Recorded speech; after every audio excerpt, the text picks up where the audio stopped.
Pakistan military chief Asim మునీర్ని Donald Trump భోజనానికి పిలిచారు. వైట్ హౌస్లో అన్నం పెట్టి ఆయనతో ఫ్రెండ్షిప్ చేశారు.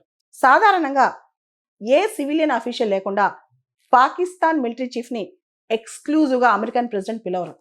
కానీ పిలిచి ఇంకొక స్టేట్మెంట్ కూడా ఇచ్చారు డొనాల్డ్ ట్రంప్. నేను చాలా హ్యాపీగా ఉన్నాను ఆయన హోస్ట్ చేసినందుకు. ప్రత్యేకంగా అసీం మునీర్కి థ్యాంక్స్. ఇండియాతో యుద్ధం ఆపినందుకు. ఇండియా పాకిస్తాన్ చాలా తెలివిగల దేశాలు. Narendra Modi Asim Munir very smart. ఎందుకంటే యుద్ధం ఎస్కలేట్ కాకుండా ఆపేసుకున్నారు. I'm honoured to meet Asim Munir. నాకు అసీం మునీర్ని కలవటం నాకు లభించిన గొప్ప గౌరవం. ఇలాంటి స్టేట్మెంట్లు డొనాల్డ్ ట్రంప్ ఇచ్చారు. పాకిస్తాన్ మిలిటరీ చీఫ్, ఒక దేశం మిలిటరీ చీఫ్ మాత్రమే అసీం మునీర్. ఆయనకి ఈ పొజిషన్ ఇచ్చి ఆయన భోజనానికి పిలిచి చాలా డిస్కస్ చేశారంట. అసలు మనకు తెలుసు, రీసెంట్గా ఇరాన్ ఒక స్టేట్మెంట్ వచ్చింది, నాకు కష్టం వస్తే పాకిస్తాన్ నాకు తోడు ఉంటుందని.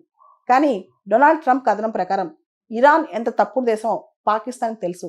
అసీం మునీర్కి అర్థమైందని చెప్పి డొనాల్డ్ ట్రంప్ ఒక బ్లాటెంట్ స్టేట్మెంట్ ఇచ్చారనమాట.